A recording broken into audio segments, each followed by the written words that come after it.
उषा के दो बेटे थे, ऋषभ और सुनील। ऋषभ उसका सौतेला बेटा था। उषा हमेशा ही अपने सगे बेटे सुनील को ज्यादा प्यार करती थी। सुनील की शादी हो चुकी थी और ऋषभ की शादी भी निशा नाम की लड़की से हो जाती है। उषा सुनील की पत्नी कीर्ति को ज्यादा प्यार करती थी।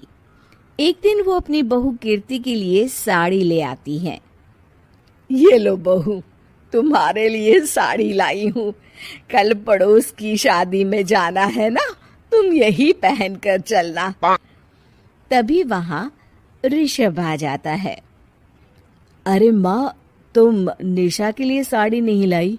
वो भी तो कल शादी में जाएगी ना? हाँ हाँ, वो भी जाएगी, पर उसके पास तो काफी साड़ी होंगी ना। अभी अभी तो शादी हुई है तुम दोनों की, तो उसी में से कोई पहन लेगी वो। ऋषभ ये सुनकर उदास हो जाता है। तब निशा कहती है, आप उदास क्यों होते हो जी? सही तो कह रही हैं मम्मी जी। मेरे पास तो बहुत साड़ियां हैं और सारी की सारी नई हैं। मैं उन्हीं में से कोई पहन लूंगी।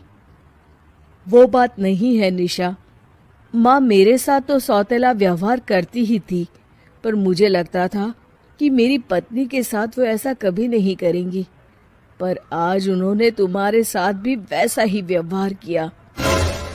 ऋषभ उदास होकर अपने कमरे में चला जाता है। ऋषभ को उदास देखकर निशा को अपनी सास पर बहुत गुस्सा आता है। एक दिन उषा सुनील को कुछ पैसे दे रही होती है। ले बेटा सुनील, ये कुछ पैसे रख ले और बहू को कहीं घुमा लिया। जी मम्मी जी। सुनील वहां से चला जाता है। मम्मी जी, आपने इन्हें तो कभी पैसे नहीं दिए। ऐसा सौतेला व्यवहार आप क्यों करती हैं? बहू, ये किस तरह से बात कर रही हो तुम अपनी सास से? कोई ऐसे सवाल करता है क्या अपनी सासू से? सास, अरे जिस दिन से मैं इस घर में आई हूँ ना, आपने तो मुझे अपनी बहू माना ही नहीं। हमेशा कीर्ति भाभी के लिए ही सब कुछ लाती हैं। मुझे तो आज तक आपने कुछ दिया ही नहीं। क्या मैं जानती नहीं कि आप ऐसा क्यों करती हैं? देख निशा, तू अपना काम कर, समझी? मेरे से बहस करने की कोई जरूरत नहीं है।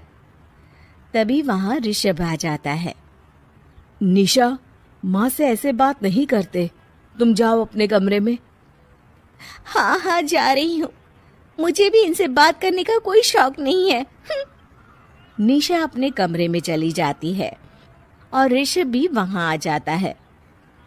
निशा, तुमने माँ से क्यों झगड़ा किया? क्योंकि आप तो कुछ कहते ही नहीं, बस चुपचाप सहते रहते हैं। किसी को तो आवाज उठानी होगी ना। कोई बात नहीं निशा, तुम गुस्सा मत करो, शांत हो जाओ।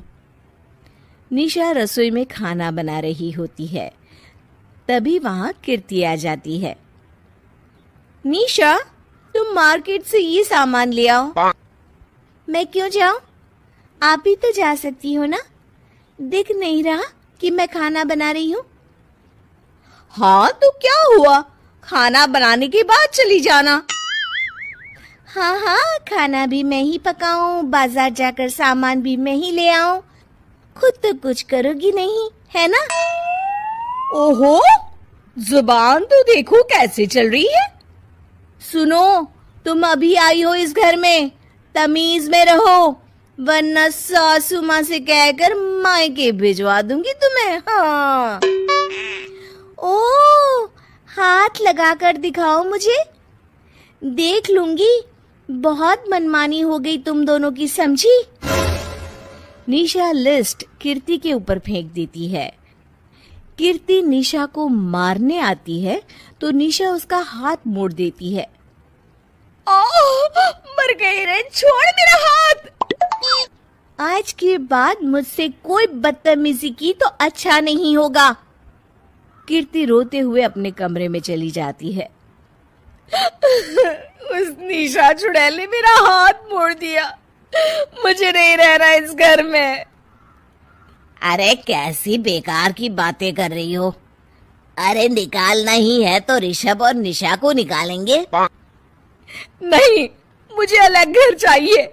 कान खोलकर सुन लीजिए, हम दोनों इस घर से जल्द जाएंगे। आप नए घर का इंतजाम कीजिए बस। मैं इन दोनों के साथ ज्यादा नहीं रह सकती। हाँ वैसे मैं भी कुछ दिनों से सोच रहा था।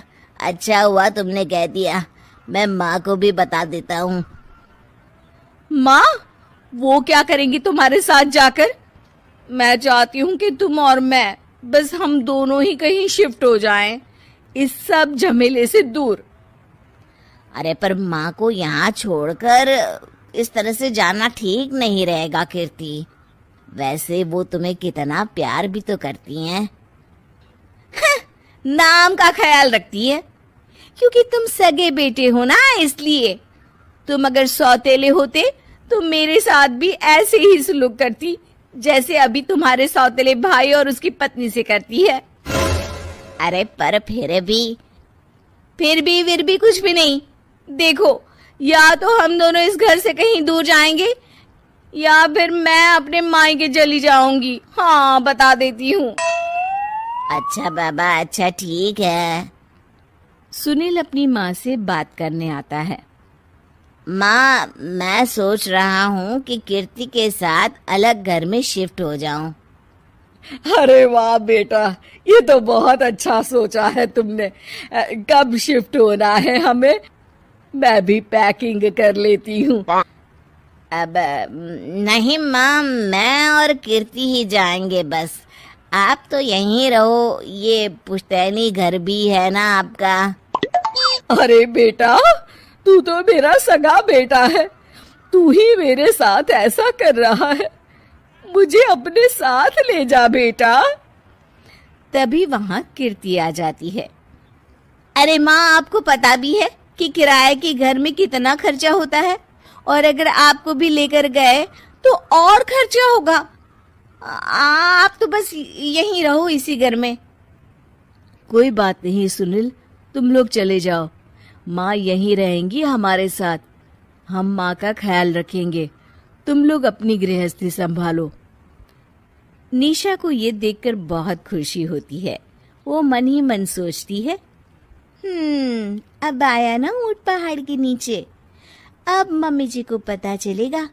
बड़ा सगा और सौतेला करती रहती थी। सगा बेटा तो जा रहा है छोड़कर। अब आएगी इन्हें अकल, और नहीं आई तो मैं ला कर रहूंगी। निशा अपनी सास को कैसे अपने सौतेले बेटे से मिलाएगी, जानने के लिए देखिए सौतेली माँ पार्ट 2।